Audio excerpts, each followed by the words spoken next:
Doctor شاہد حسن صدیقی صاحب ہمارے ساتھ موجود ہیں۔ ڈاکٹر صاحب، آپ نے کئی مرتبہ یہ کہا کہ حکومت اگر جا رہی ہے تو آئینی تحفظ دے کے جائے ان تمام چیزوں کو کہ جن کو ہم اصلاحات کہہ سکتے ہیں، یا جو ہے وہ ہم طے کر لیں کہ جی ہم نے اگر ملک کو آگے کی طرف لے کے جانا ہے تو کچھ چیزوں کو آئینی تحفظ دینا پڑے گا، لیکن ایسا ہوا نہیں۔ ظاہر ہے کہ حکومت کے پاس اتنی اکثریت بھی نہیں تھی، اتنے معاملات بھی نہیں تھے۔ چلیں وہ بحث تو اپنی جگہ ہے۔ اب 3-4 مہینے یا اس سے زیادہ کے لیے نگران آ گئے، ویسے ہونا تو ان کو اخلاقی طور پر، آئینی طور پہ، قانونی طور پہ 90 دن کے لیے ہونا چاہیے، لیکن بعض گش یہ ہے کہ الیکشن فروری کے اندر ہوتے ہیں، فروری میں ہوں یا اکتوبر میں ہوں، جو بھی الیکشن کی ڈیٹ ہے اس دوران جو ایک ٹرانزیشنل پیریڈ ہے اس میں جو ہے وہ وہی پرانے لوگ آئے ہیں کہ جو اس سے پہلے معیشت کو چلاتے رہے ہیں۔ ڈاکٹر صاحب، آپ کا کوئی اچھا تجربہ نہیں رہا ڈاکٹر شمشاد اختر کے ساتھ، کیا ایکسپیکٹیشن آپ رکھتے ہیں ان کے اس دور میں؟ یہ بدقسمتی یہ ہے کہ پاکستان میں جو لوگ سرکاری عہدوں پہ رہتے ہوئے قومی دولت لوٹنے والوں کو تحفظ دیتے ہیں اور ان کو مراد دیتے ہیں، انہی کو آئندہ جو ہے حکومتیں قومی اعزاز بھی دیتی ہیں اور ان کو عہدہ بھی دیتی ہیں۔ ڈاکٹر صاحب، یہ سویپنگ اسٹیٹمنٹ نہیں ہے، کیسے کہہ سکتے ہیں آپ؟ میں آپ کو کئی نام گرا دوں گا جناب۔ اب چونکہ آپ نے ابھی پوچھا ہے، اس وقت شمشاد اختر صاحب 2018 میں بھی نگراں وزیر خزانہ تھے، تو شاہد خاقان عباسی ایک ٹیکس ایمنسٹی اسکیم دے گئے تھے، وہ جب ختم ہو رہی تھی وہ نگراں حکومت کے دور میں، تو راتوں رات چند گھنٹے قبل انہوں نے ایک صدارتی آرڈیننس جاری کرایا کہ جی اس کو ہم نے ایکسٹینڈ کر دیا ہے، کئی سو ارب کا نقصان پہنچایا۔ اب ان سے پوچھ سکتے ہیں کہ اگر آپ کچھ نہیں کر سکتے تو وہ ایکسپائر انہوں نے کی تھی غلطی، قومی دولت لوٹنے والوں کو تحفظ، آپ نے راتوں رات وہ کیوں آرڈیننس جاری کرا کہ اس میں توسیع کر کے کئی سو جو ہے ارب روپے کا نقصان پاکستان کو پہنچایا؟ یہ ریکارڈ پر ہے اور اس زمانے میں میرے اخبارات میں چھپا ہوا ہے میرے نام سے۔ اور دوسری یہ کہ سپریم کورٹ جو ہے اس نے نوٹس لیا تھا اور ہم یہ چاہ رہے تھے کہ وہ اس ٹیکس ایمنسٹی کو ناجائز قرار دے گی، لیکن ان کی حکومت نے اس کے خلاف نہیں بولا اور سپریم کورٹ نے اپنے اختیارات سے تجاوز کر کے اس کو جو ہے تحفظ دے دیا۔ دوسرا، یہ شمشاد اختر جو ہیں یہ مشرف کی دریافت ہیں، انہوں نے اس کو گورنر اسٹیٹ بینک بنایا تھا 2006 میں۔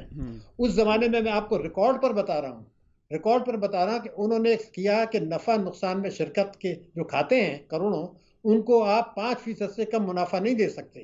یہ حکم آئین پاکستان کی شق 3 کے خلاف ہے، انہوں نے آئین توڑا۔ یہ بینکنگ کمپنیز آرڈیننس 26A4 کے خلاف ہے، کوئی اس کو ڈسپیوٹ نہیں کر سکتا۔ ارے بھائی، جتنا منافع ہے وہ آپ دیں، لیکن قانون توڑا، آئین توڑا۔ یہ 2 مثالیں تو میں نے آپ کو دے دی، تو انہیں کو بار بار کیوں لایا جاتا ہے؟ کبھی گورنر اسٹیٹ بینک، کبھی ایک دفعہ نگراں، کبھی دوسری دفعہ نگراں۔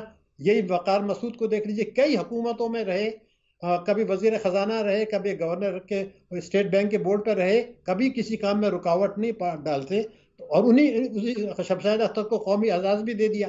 آج بھی ان کے لیے موقع ہے کہ اگر وہ چاہیں تو IMF کے پروگرام کے اندر رہتے ہوئے IMF کی منظوری سے پیٹرولیم مصنوعات کی قیمتیں کم کر سکتی ہیں اور جو ہے بجلی کے نرخ جو ہے وہ کم کر سکتی ہیں۔ کیسے ڈاکٹر صاحب، یہ بھی ذرا فرما دینا کیسے کم کریں؟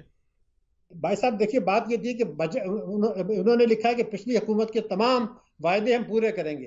پچھلی حکومت کی بجٹ اسپیچ میں 2022 میں لکھا ہے کہ 3000 ارب روپے کی سالانہ ٹیکس چوری ہو رہی ہے جو ہم وصول کریں گے۔ اب میں اس کو طریقہ بتاتا ہوں۔ پرائم منسٹر ہاؤس میں آپ ایک سیل بنا دیجئے اور حکومت کے پاس وہ تفصیلات موجود ہیں جو چوری کے پیسے سے بنائی گئی ہیں اور پاکستان میں ہیں اور جن پر ٹیکس لیا جا سکتا ہے۔ مثال میں آپ کو صرف ایک دو پتہ چل جائے گا، کوئی جو ہے آپ کو 1000 ارب روپے مل جائے گا۔ پھر آپ IMF کے پاس جائیں کہ جی 200 ارب آ گئے ان میں سے، تو اب ہمیں بجلی کے نرخ نہ بڑھانے دیں، وہ مان جائیں گے۔ وہ کرنا کیا ہے؟ قومی بچت اسکیم میں ایک آدمی کا 2 کروڑ روپے پڑا ہے، اس نے چوری کے پیسے کا ٹیکس نہیں دیا، آپ نے صرف پرائم منسٹر سیل سے اس کو کرنا ہے، قومی بچت سے، کہ جناب اس کو خط لکھیں کہ 15 دن میں آپ اس پہ ٹیکس دے دیں، اگر نہیں دیتے تو نہ آپ کو پیسہ نہیں ملے گا، منافع بھی نہیں ملے گا، اور اگر پھر بھی نہیں پڑتا تو آپ کاٹ لیں۔ لیکن ڈاکٹر صاحب، اچانک ہم فیصلہ کیسے دے سکتے ہیں کسی کے پیسے پڑے ہیں؟ مثال کے طور پہ میرے بینک میں کوئی پیسے پڑے ہیں تو اچانک کوئی نوٹس دے کے مجھے کیسے فیصلہ کر سکتا ہے کہ یہ ٹھیک پڑے غلط پڑے؟ قانونی پیچیدگیاں بھی ہے نا۔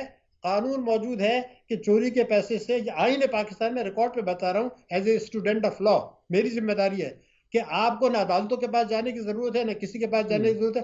آپ یہ خط لکھیں کہ ہم آپ کو اٹیچ نہیں کر رہے ہیں، ہم آپ کو منافع نہیں دیں گے، نہ یہ کیش کرا سکتے ہیں، آپ نے یہ پیسہ چوری کا ہے، اس پہ ٹیکس دے دیں۔ ایمنسٹی سے آپ نے فائدہ نہیں اٹھایا، قانون موجود ہے، بلکہ قانون تو یہ ہے کہ ان کو جیل بھی بھیج سکتے ہیں، میں تو نہیں کہہ رہا جیل بھیجیں، میں آپ کو یقین دلا رہا ہوں عدالت کی مرضی کے اجازت کے بغیر FBR خود کر سکتا ہے۔ تو اگر لیکن لوگ ناراض ہو جائیں گے تو میں یہ پرائم منسٹر ہاؤس میں اگر ایک سیلاب بنا دیں ایک، تو آپ کو بجلی پیٹرول کے نرخ، دوسرے میں آپ کو بتاتا ہوں، آج بھی ملکی قانون کے تحت لوگ چوری کا جائز پیسے سے ڈالر خرید کے باہر بھیج رہے ہیں، 15 ارب ڈالر ایک سال میں گئے ہیں۔ اب آپ کے روپے کی قدر گر رہی، پیسے آپ کے پاس ہے نہیں، تو آپ اسٹیٹ بینک کے ساتھ میٹنگ کر کے یہ کہیں کہ جی تعلیم، علاج، معالجے کے علاوہ یہ کوئی پیسہ باہر نہیں جائے گا، صرف اتنا کرنا ہے، اسٹیٹ بینک کے پاس پاورز ہیں۔ تو کیا ہوگا کہ آپ کا اگر کئی ارب ڈالر نہیں جا رہے باہر، تو پھر آپ کے روپے کی قدر مضبوط ہو جائے گی، پھر آپ کو پیٹرول ویسے ہی نہیں کم کرنا۔ یہ دو ہی کام کر لیں اگر تیسرے نہیں کرتے۔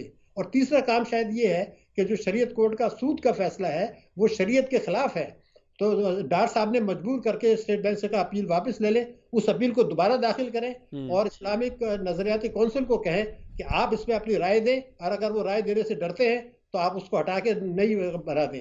یہ تین کام اگر کر دیں تو ان کا نام سنہرے حروفوں میں لکھا جائے گا، مگر مجھے خدشہ یہ ہے کہ یہ اسٹیٹس کو کے لوگ ہیں، یہ نہیں کریں گے۔ ڈاکٹر صاحب خدشہ کیوں ہے؟ آپ کو یقین ہونا چاہیے کہ ایسا نہیں ہوگا۔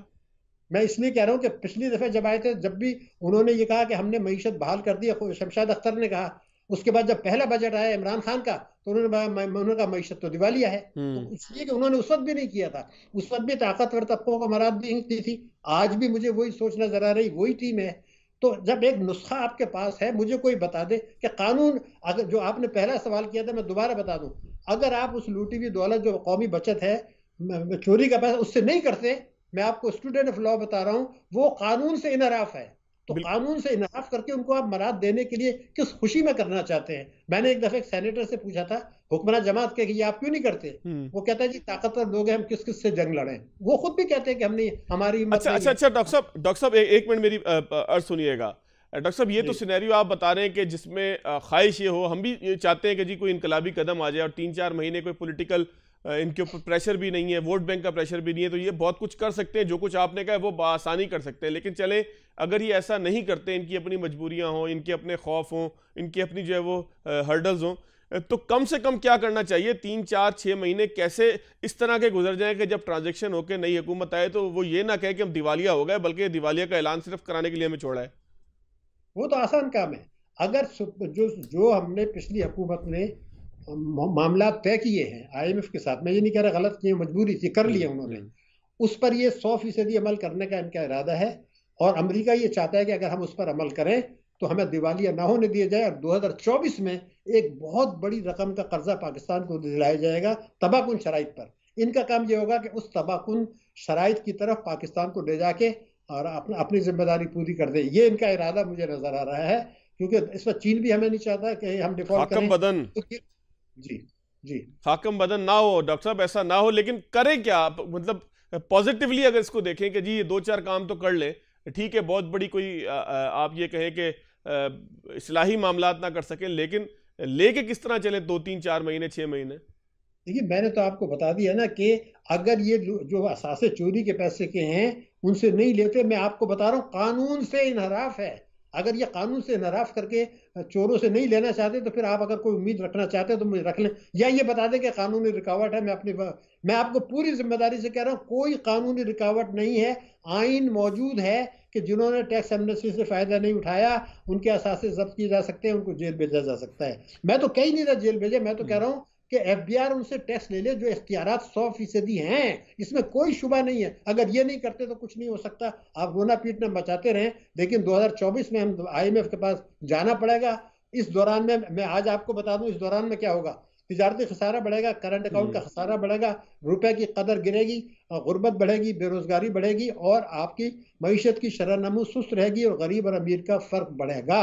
یہ میں آج آپ کو بتا رہا ہوں، اگلے مہینے میں بھی آپ دیکھ لیجئے گا، اس سے اگلے مہینے میں بھی دیکھ لیجئے گا، یہ ہونے والا ہے۔ آپ نہیں مانتے، آنکھیں بند کر لیں تو کوئی علاج نہیں ہے۔ میں کہہ رہا ہوں روپے کی قدر گرے گی، یہ نہیں روک پائیں گے اس کو۔ کیوں ڈاکٹر صاحب کیوں نہیں روک پائیں گے؟ شرح سود سنا ہے ڈاکٹر صاحبہ بڑے ماہر ہیں شرح سود کو بڑھانے میں، تو شرح سود مزید بڑھ جائے گی تو پھر ترقی کا پہیہ تو ایسے کر کے نیچے جائے گا۔ پہلے ملک کے اندر کوئی قرض لینے کے لیے تیار نہیں ہے اتنے بلند شرح سود کے اوپر۔